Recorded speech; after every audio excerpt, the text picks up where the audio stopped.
Welcome to Red V TV, supported by Chapel House for the 2023 season. 3 days to go. It is the turn of a player who is genuinely a Rolls Royce, but hasn't got out of the garage enough this past year. It's our number 3, Kevin. It's Will Hopoate, and Will is proudly sponsored by RSM. RSM is a leading provider of audit, tax and consulting services to middle market leaders globally. Will Hopoate is and remains a little bit of an enigma. When he is on the field, Kevin, he is pure class. Yeah, I think we saw it early in the Alex Walmsley testimonial, and we waxed lyrical about how he just looked brilliant, about how composed he was, how relaxed he was, how good he looked, considering it was his first game in a Red V. Let me fast forward you to Magic Weekend, where he plays fullback. And he always seems to be in the right position to field the Wigan kicks. I think he made over 200 metres that day because he put himself in that good of a position. He fielded the kick and had 10 metres before anybody even got to him. His best position, is it that fullback role? I know he's been signed and given a centre shirt. It potentially is that fullback role. Will he play that? Not over Jack Welsby. Will he play wing? Possibly, due to his experience and the fact that he is so versatile. I would imagine that over the course of the season, our centres may well be the battle that we'll keep our eye on, as long as fitness issues of our two, I want to say first choice because they've got the numbers 3 and 4 centres. As long as their fitness issues don't keep cropping up, I think between Hopper, Percy, and Connie, there's going to be a battle royal for starting jerseys there. I'm going to call it and say, if Will Hopoate is fit, you always find a place for him in your team. Yeah, I've no problems with that. As we say, he's so composed on the park. I think he can play in a variety of positions if you need him to. I mean, would it surprise me to see if we had an issue at halfback and Will had started the game at fullback? Would it surprise me to see him drop in there? Absolutely not. I don't think he'd be coming in like Tommy Martin and booting 40-20s or turning fullbacks around and stuff like that. But I think he's just a calm, steadying player. And by the way, we saw him a couple of weeks ago. He's absolutely huge as well, isn't he? He is. Kev, going to give you a stat. Go on.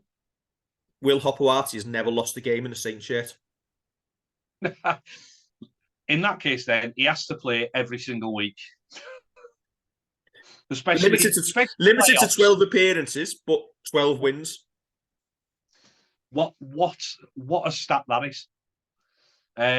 Listen, I mean, some of them may well have been games where he's played a little bit on one leg, played games where he's kind of struggled through with injury or he's been managed through the game. But when he plays and when he completes 80, as you say, he looks like Saints scouting and recruitment in Australia has done its job brilliantly.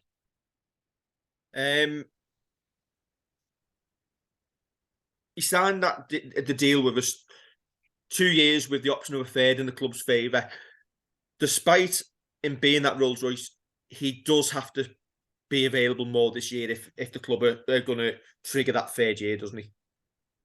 Yeah, and listen, we've spoken about loyalty to players who are injured, and you do stick with that, but you can't keep quarter spots. You'd imagine in a salary cap sport as well, he's not the least paid. I'm not saying he's the most, but not the least paid player in the squad. So everything has got to weigh up for Saints to activate that 1 year deal.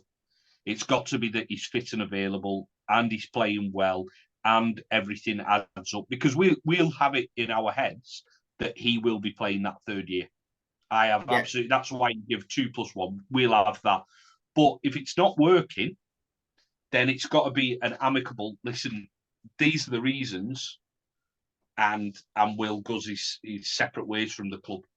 Hopefully, we don't see that. Hopefully, we see him still in the red V in 2024. But as you say, it's not his fault. But we just need to see him on the park a lot more than we did last year. Yeah, and listen, yeah, he did have an injury hit 2022, but since 2011, these are the appearances each season: 19, 19, 19, 21, 18, 24, 24. Injury in 2020, seen him only play 13 times, but 24 in the season before, all in the NRL, which is a tough comp. So there's no reason to believe that he isn't going to get fully fit and be available a lot more this season. Well, that's it. I think he's been quite lucky with injury throughout his career, and he's just been unlucky when he's come over to us. We see last year seems like, or feels like, a bit of an anomaly where we've had quite a few out injured and with big injuries. So when you talk about Regan Grace, you talk about Alex Walmsley, you talk about Mark Percival, you talk about Hopper. We've had that anomaly where we've been missing someone all the time. And I know Hopper seems to be, something happens and then he plays a couple of games, there's something, it reoccurs or something else happens. But I just think he's been unlucky, and hopefully this season we see a little bit less of that. As I say, it's not his fault. It's not his fault. It's just what happens sometimes to players. So yeah, fingers crossed. Yeah, even in 2021, the injury he suffered, he had a broken ankle. There's not much you can do about that, is there? No, exactly. That's not one that you think, oh well, he's not looked after himself though. Unfortunately, last season, if you pick up a hamstring injury, they can linger, and the only way you get over it a lot of the time is you can have surgery on your hamstring, but rest. So fingers crossed the off season was done him well, and we look forward to seeing him continue that 100% record in a Saints jersey, hopefully this weekend against Penrith. Yes, starting against Penrith, that'll do. Injured or not, you're going out there for 5 minutes, Will, because you're 100%. You need to. Yeah. Right. Don't forget to like, share, and subscribe, and we'll catch you tomorrow as we talk about our number 2.